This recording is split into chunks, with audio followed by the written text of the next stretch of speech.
ପୃଥିବୀର ସବୁଠୁ ବଡ଼ ଅଳିଆ ଗଦା ହେଉଛି ମଣିଷର ମନ। ଏହାକୁ ଆପଣମାନେ ଯେତେ ଅଧିକ ପରିଷ୍କାର ରଖିବେ ପୁରା ଜୀବନଟା ସେତେ ଅଧିକ ସୁନ୍ଦର ଲାଗିବ।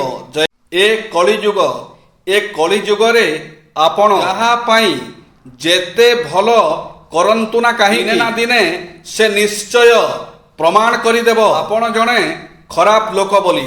ଆଜିର କଥା, ପ୍ରାର୍ଥନା କରିବା ପୂର୍ବରୁ ବିଶ୍ୱାସ କରିବା ଶିଖନ୍ତୁ। ତାହାକୁ କିଛି କହିବା ପୂର୍ବରୁ ଶୁଣିବା ଶିଖନ୍ତୁ।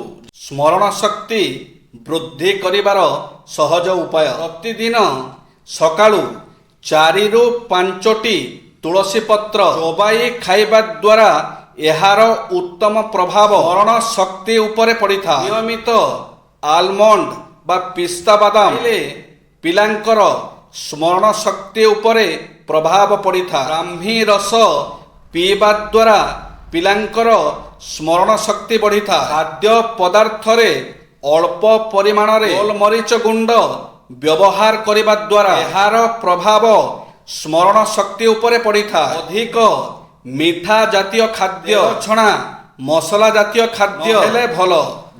ବିନା ଔଷଧରେ ଭଲ ହେବ ହାଇ ବ୍ଲଡ ପ୍ରେସର। କମ୍ ଲୁଣଯୁକ୍ତ ଖାଦ୍ୟ ଖାଇବେ। ସୈନ୍ଧବ ଲବଣ ଖାଇବେ।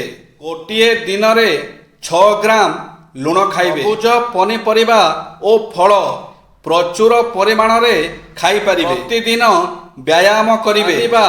ସ୍ୱାସ୍ଥ୍ୟ ପାଇଁ ଲାଭଦାୟକ ହୋଇଥାଏ।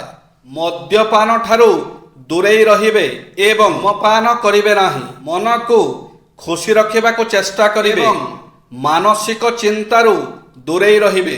ଦୈନିକ 6 ରୁ 8 ଘଣ୍ଟା ଶୋଇବାକୁ ଚେଷ୍ଟା କରିବେ। ଡାକ୍ତରଙ୍କ ପରାମର୍ଶରେ ଯଦି ବିପି ମେଡିସିନ ଖାଉଛନ୍ତି ତେବେ କେବେ ହେଲେ ଖାଇବା ବନ୍ଦ କରିବେ ନାହିଁ। କିଛି ଅପେକ୍ଷାର ଅନ୍ତ ନଥାଏ। କିଛି ସ୍ମୃତିର ମାନେ ନଥାଏ। କିଛି ଲେଖାର ଅର୍ଥ ନଥାଏ। କିଛି ସ୍ୱପ୍ନ ହେଇ ରହିଯାଏ। ବେଳେବେଳେ ସବୁ କିଛି ଥାଇ ମଧ୍ୟ କୌଣସି ମୂଲ୍ୟ ନଥାଏ।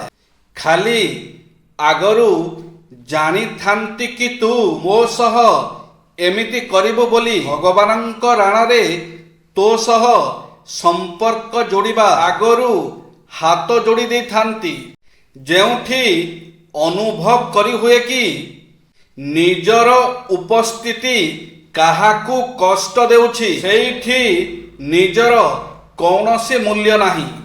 ସବୁଦିନ ହ୍ୱାଟ୍ସଆପ୍ ଏବଂ ଫେସବୁକରେ ଷ୍ଟାଟସ୍ ବଦଳେଇଲେ ଜୀବନ ବଦଳିଯାଏ ନାହିଁ। ଜୟ ଶ୍ରୀ ଜଗନ୍ନାଥ।